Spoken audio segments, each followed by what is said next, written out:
BJP का माहौल गरमाया हुआ है। ज्वाइनिंग हो रही है लोगों की।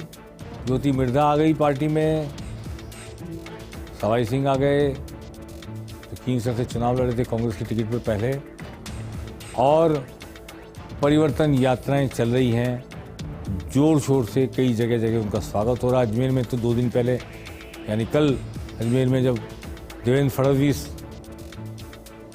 उप मुख्यमंत्री महाराष्ट्र के वहाँ पहुँचे परिवर्तन यात्रा में, तो वो देख के अवाक रह गए कि कई जगह दीपावली जैसा माहौल, दीपावली जैसी चमक दमक जोश लोगों में देखने को मिला।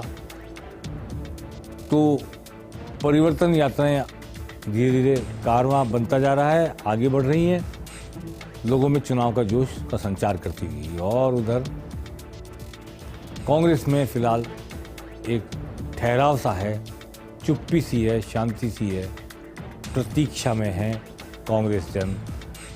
आइए सबसे पहले बात करते हैं अनुराग ठाकुर, केंद्रीय मंत्री, परिवर्तन यात्रा में शामिल होने आए थे राजस्थान।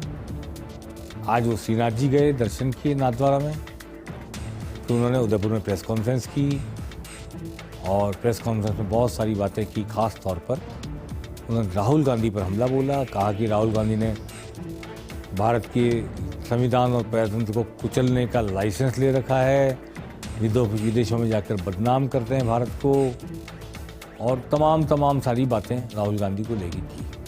अनुराग ठाकुर हिमाचल प्रदेश के नेता हैं, केंद्र में मंत्री हैं, इनके पिता प्रेम कुमार धूमल हरियाणा हिमाचल प्रदेश के चीफ मिनिस्टर थे, क्षमा करें।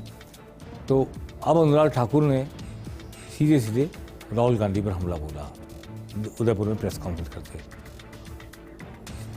ये जो संकल्प यात्रा है, विजय संकल्प, ये परिवर्तन संकल्प यात्रा, इसमें तो वो शामिल हुई है, लेकिन साथ ही उन्होंने, जैसे कि यात्रा में जगह जगह पर पड़ाव पर प्रेस कॉन्फ्रेंस होती है, एक प्रेस कॉन्फ्रेंस ली और उसमें सारी बातें कही। आइए पहले सुनते हैं क्या कहा अनुराग ठाकुर ने उदयपुर में अपनी प्रेस कॉन्फ्रेंस में। ये जो राहुल गांधी जी बड़ा बड़ा प्रचार करते हैं दुनिया भर में जाके भारत के संविधान को बचाने की और लोकतंत्र को बचाने की, इनके मुंह में दही जम गया है।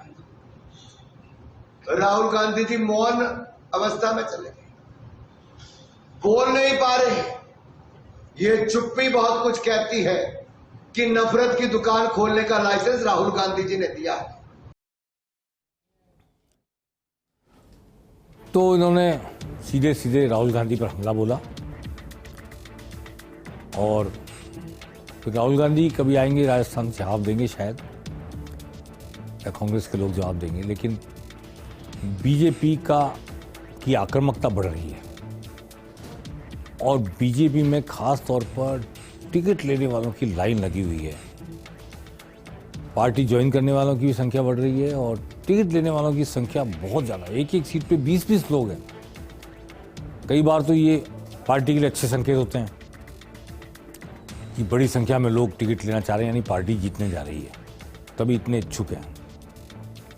कई बार ये बुरे संकेत भी होते हैं कि इतने टिकटार्थी हो जाते हैं कि टिकट नहीं मिलने से निराश होकर या तो खुद खड़े हो जाते हैं निर्दलीय, या भीतरघात करते हैं, सहयोग नहीं करते पार्टी को। तो ऐसे लोगों को मनाना भी कष्टकारक हो जाता है कई बार, क्योंकि वो इतनी उनकी एस्पिरेशन हो जाती है, इतनी आकांक्षाएं बढ़ जाती हैं, और मेहनत करते करते टिकट की मांग के लिए दौड़ते भागते मान लेते होते बहुत सारे लोग तो कि उन्होंने टिकट मिल ही गया। कई लोग, जैसे आदर्श नगर में एक प्रत्याशी हैं, टिकटार्थी हैं, उन्होंने तो दफ्तर खोल लिया बाकायदा और लोगों को इनवाइट करना और चुनाव की दृष्टि संपर्क करना शुरू कर दिया है। उनको संकेत है क्या बीजेपी में, अभी हम नहीं कह सकते।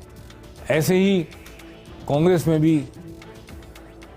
एक मुख्यमंत्री के ओएसडी जो पहले बीकानेर जाते थे, बीकानेर में बीडी कल्ला से उनका उलझाव हो गया, अब वो भीलवाड़ा चले गए हैं और भीलवाड़ा में लगातार लोगों से संपर्क कर रहे हैं, कांग्रेस जनों से मिल रहे हैं और ये कह रहे हैं कि चुनाव मैं लड़ने जा रहा हूँ, मैं चुनाव लड़ूंगा भीलवाड़ा से, 3 बार की हारी हुई सीट, इस बार हम जीत कर बताएंगे, आप सब एक साथ हो जाओ, क्योंकि भीलवाड़ा का लोकल कोई एक लड़ता है तो दूसरा गुट उसकी वाट लगा देता है। ओम नारायणीवाल हो, चाहे रामलाल जाट हो, चाहे रामपाल शर्मा हो, सभी एकदम सख्ते में हैं कि ये अचानक क्या हुआ। लेकिन बाकायदा लोगों से मेल मुलाकात करना और स्पष्ट तौर पर कहना, संकेत नहीं, स्पष्ट तौर पर कहना कि मैं चुनाव लड़ने आ गया हूँ। तो ऐसे कई इलाके हैं जहाँ पर एक ही आदमी है एस्पिरेंट या जो प्रमुख दावेदार है वो कह देता है और वो चल पड़ा है तैयारी करने में। जैसे दाता रामगढ़ में अभी पिछले दिनों दिग्विजय चौटाला आए थे, जेजेपी के राष्ट्रीय महासचिव, जननायक जनता पार्टी की राष्ट्रीय महासचिव। रीटा सिंह ने ज्वाइन की है, वर्तमान कांग्रेस के एमएलए वीरेंद्र चौधरी की पत्नी है, उनके साथ बाकायदा उन्होंने प्रचार किया, घूमे हैं और कोशिश कर रहे हैं कि चुनाव की तैयारी अभी से शुरू हो जाए। 25 सितंबर को चौधरी देवीलाल पूर्व उप प्रधानमंत्री की जन्म तिथि पर सीकर में एक बड़ी रैली होने वाली है। 1 लाख लोगों की रैली करने का लक्ष्य है जेजेपी का। दुष्यंत चौटाला भी घूम के गए कई जिलों में अभी उप मुख्यमंत्री हरियाणा के, तो उनकी तरफ से माहौल बनेगा चुनाव का, ऐसा मानना है देवीलाल चौधरी देवीलाल की इस जन्म रैली के बाद। तो ऐसे अलग अलग जगह पे तैयारियां शुरू हो गई है। लोगों ने मानना शुरू कर दिया है कि हमें टिकट मिल गया है या मिलने वाला है। कई श्योर हैं बिल्कुल, लेकिन ममता भूपेश राज्य में मंत्री हैं और कांग्रेस की चुनाव को लेकर जो मीडिया कम्युनिकेशन सेल बनी है उसकी अध्यक्ष है, संयोजक है उसकी। उनकी अध्यक्षता में आज बैठक हुई थी कमेटी की। सारे स्वर्णिम चतुर्वेदी, राजेंद्र यादव, प्रतीक्षा यादव, सब कई सारे लोग, जसवंत गुजर इकट्ठे हुए, सब ने सलाह मशवरा किया कि क्या रणनीति बनाई जाए।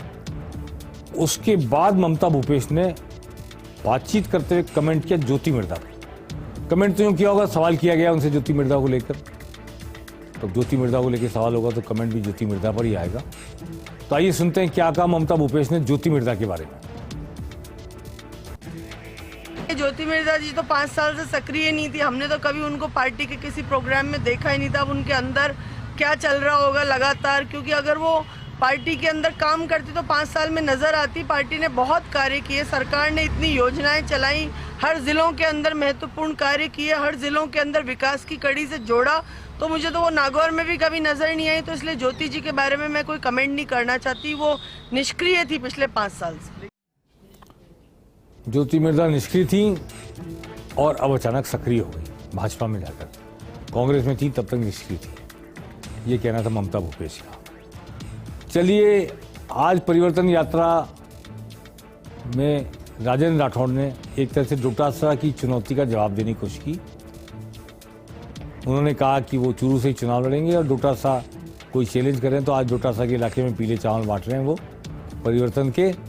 परिवर्तन यात्रा में राजेंद्र राठौड़ वहाँ मौजूद थे और उन्होंने परिवर्तन यात्रा में जिस तरह कहा कि परिवर्तन की आंधी आने वाली है, संकेत दिया कि वो चूरू से ही चुनाव लड़ेंगे और इस आंधी में कांग्रेस उखड़ जाएगी, ऐसा उनका कहना।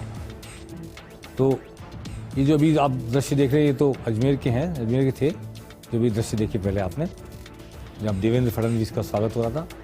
अब ये राजेंद्र राठौड़ बोल रहे हैं चूरू में अपनी परिवर्तन यात्रा के दौरान, और उन्होंने बातचीत में स्पष्ट कर दिया कि वो अडिग हैं, चुनाव लड़ेंगे और प्रदेश में भाजपा की सरकार बनेगी, ऐसा उन्होंने दावा किया है। और आंधी चल रही है परिवर्तन की और इस आंधी में भाजपा सत्ता में आएगी ही। राजेंद्र राठौड़ जो नेता प्रतिपक्ष हैं इस वक्त प्रदेश में और अच्छे पार्लियामेंटेरियन में जिनकी गिनती होती है, उन्होंने आज ये स्पष्ट रूप से वहाँ पर परिवर्तन यात्रा के दौरान कहा। अब बात चलते हैं सीएम अशोक गहलोत की तरफ, देखते हैं। मुंबई चले गए, मुंबई से हैदराबाद जाएंगे। हैदराबाद में CWC की बैठक है। अशोक गहलोत आज मुंबई हैं, कल हैदराबाद पहुंच जाएंगे, CWC की बैठक में भाग लेंगे। 3 दिन उनके हैदराबाद रहने का कार्यक्रम है। CWC की बैठक में तो सचिन पायलट भी जाएंगे, एक्सटेंडेड बैठक है, गोविंद सिंह डोटासरा भी जाएंगे, चुनाव वाले राज्यों के अध्यक्ष जाएंगे। अब वहाँ देखते हैं कि कैसे CWC की बैठक में सब शिरकत करते हैं और क्या रणनीति बनती है। अशोक गहलोत वहाँ पर प्रवासी राजस्थानी से मिलेंगे हैदराबाद में, और हैदराबाद में जो राजस्थान के लिए विजन बना रहे हैं 2030 का, उसके बारे में प्रवासी राजस्थानियों को जागृत करेंगे, अपडेट करेंगे, उनको राजस्थान से कनेक्ट करने की कोशिश करेंगे। कैसे 2030 के राजस्थान के विजन में जो सपने देखे जा रहे हैं उनमें रंग भरने का काम प्रवासी राजस्थानी कर सकते हैं। ये मुख्यमंत्री अशोक गहलोत 3 दिन में करेंगे। तो अब 3 दिन अशोक गहलोत हैदराबाद रहेंगे, वहाँ भी चुनाव है तेलंगाना में विधानसभा के, और तेलंगाना के चुनाव में प्रवासी राजस्थानियों की वोटों की भूमिका काफ़ी हो सकती है। कुछ क्षेत्रों में पॉकेट्स है वहाँ पर, हैदराबाद में खासतौर पर, जहाँ प्रवासी राजस्थानियों का वर्चस्व है, बिजनेस भी कैप्चर कर रखा है। तो वहाँ पर अशोक गहलोत की ये वोट अपील कांग्रेस के काम आ सकती है तेलंगाना में। ये उनके प्रवास के दौरान का कांग्रेस को लाभ हो सकता है। अब चलते हैं जो सबसे इम्पोर्टेंट घटना होने वाली है इस अगले हफ्ते में, प्रधानमंत्री मोदी की राजस्थान में सभा। चारों परिवर्तन यात्राएं जयपुर पहुंच जाएंगी। 25 तारीख को दीनदयाल उपाध्याय की जयंती है। उनके जन्मस्थली पर जाकर ये मोदी पुष्प चढ़ाएंगे, और जयपुर अजमेर रोड पर भाखरोटा के पास एक जगह चयनित की गई है। वहां पीएम मोदी चारों यात्राओं की कंबाइंड समापन सभा को संबोधित करेंगे। बीजेपी का मानना है कि भीड़ जुटाने के मामले में ऐतिहासिक बेमिसाल सभा की जाएगी, और इसी सभा से राजस्थान में चुनाव का माहौल उठेगा, बनेगा, और उसके बाद कार्यकर्ता चार्ज हो जाएगा और हर कार्यकर्ता मैदान में उतर आएगा, फिर घर में नहीं बैठा रह सकता। तो 25 सितंबर को भाखरोटा में यात्रा होगी, प्रवासी चारों यात्राओं का समापन होगा।